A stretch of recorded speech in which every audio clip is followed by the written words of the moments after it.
Hi, good afternoon. Speaking with Francis Hunt here, Blue Crane Properties.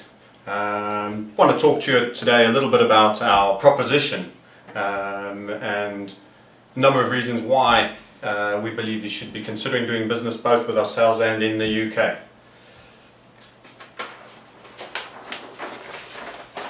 Starting off, why should a South African based investor consider investing in property in the UK? Well, let's start right at the beginning, shall we?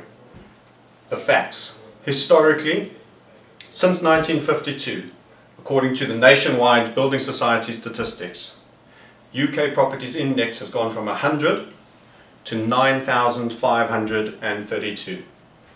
Now that is over approximately 50 going on 60 years statistical time frame. Now in that time frame, that index growth represents an average percentage compounded for all property groups. So I'm not taking any specific, this is a general average of all property in the UK since 1952 to present, 8.6% per annum.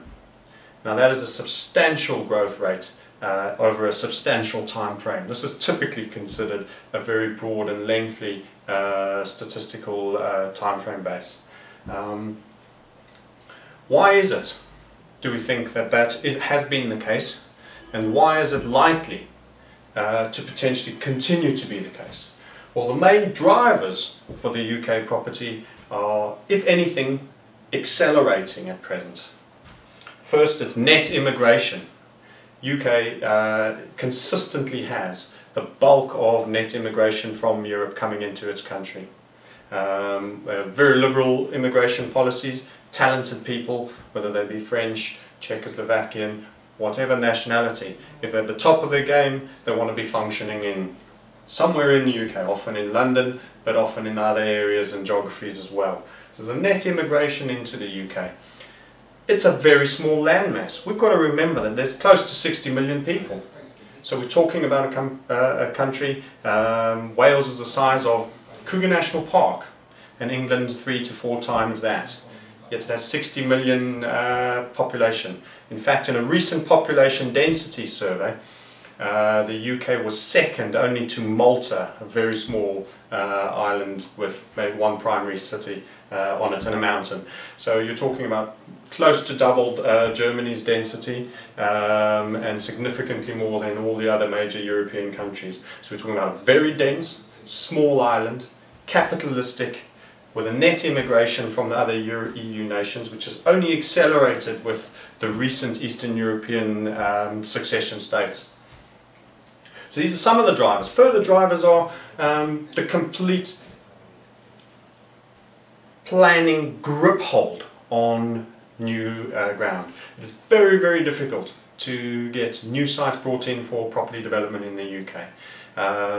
70% of all new build development goes on brownfield sites. So that means only 30% comes off new available land. Everything is being reused, a closed petrol station, an old mill, an old factory, decontaminating the soil, costly barriers to entry just to prepare the ground for building. And that is a dynamic that is very, very unique and specific to the UK market. So you've got a situation where very little new land is being released, a very strong green movement.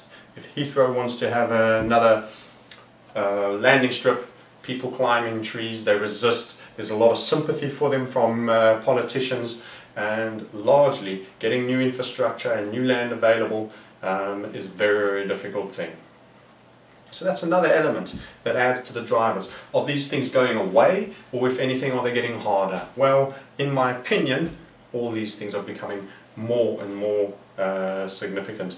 In fact, the future Heathrow proposition actually involves putting it over in the sea at the Thames Gateway, so that no further development goes on actually on land. So this shows the extent to which UK politicians and planners have concern about the effect of infrastructure and utilising existing land resources.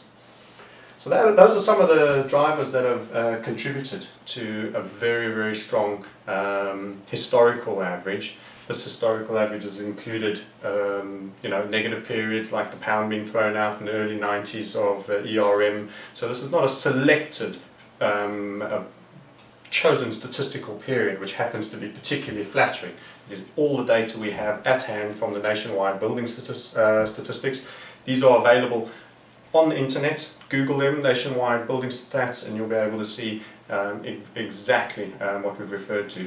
I will be doing in another clip a more detailed analysis, and I'll show you the periods where there's been some negative and where there's been some super positive growth with relation to where we are now and the opportunity that goes now. That'll be in a separate clip, so I'm not going to delve too much into current market conditions at the moment, rather dealing with the primary macro forces that are here in terms of an investor's proposition when considering such an investment. Further to which, point number 3, you may see leverage. Now, if you are investing and you have the ability to borrow, you can boost your returns. Now, on property in the UK, despite current marketing conditions, people coming up with 35–40% of the deposit will gladly receive, and there's still good availability of 50% loan to values, 60% loan to values, and even right up to 65% loan to values in exceptional cases. So you will attain a 2.5 times leverage if you're putting in 40% of the money. So if you're putting £40,000 in on a £100,000 purchase, you are getting 2.5 times leverage on whatever growth you happen to get going forward. Now, on that, historic growth is no guarantee of future performance. You'll be told this many times. However, I would say on the whole, you tend to have reversion to mean. In other words, it is a very well established average with a very broad base of statistics, and it is highly indicative of what may be expected. And as I've said already, I'll make specific reference to the current market conditions and how I think there's a unique opportunity currently. Moving on from leverage, what else is there to consider that makes investing in the UK an attractive proposition? Well, the Rand hedge. This is a South African base point. We love the good points of South Africa, and there are some not so good points. And since the introduction of the Rand, which was in 1961, the Rand was introduced at 2 Rand to a single pound. It is now today roughly 14.58, going for 15. Obviously there's variances and it bounces around a bit. But if we calculate since the introduction at 61, once again this is not a uniquely selected period of stats, it's just since inception, we have a 4.5% depreciation on average in the Rand. Now, post Nelson Mandela becoming president, there was a sustained period of stability where there was very little depreciation for 3 years, and then there have been certain years where there's been substantial. So an average obviously has a high variance subject to particular years and what's gone on in those years. But given that, once again, a large data history, that is a fairly reasonable indicative average. To point further on that, in fact, the Rand actually firmed close to parity in the late 60s when gold was very substantial and pre the big apartheid pressure from the outside world coming on. So had you taken it from when it was near parity in the later 60s to that, you could get a far more flattering number. That's not our game. That's one of, so we're more interested in what's genuinely reflective, and that's 4.5% since inception for the statistics that are available to us. Other primary points: the establishment of a credit file outside in Europe may be giving you the opportunity also to have to escape socio-political risk in SA, or having a finger in another pie. There are options, so to speak, which would involve offshore trust planning, which could also see immense tax efficiency. They all come into the other category that I'm not going to delve in too much detail today, wanting just to get the primary drivers down.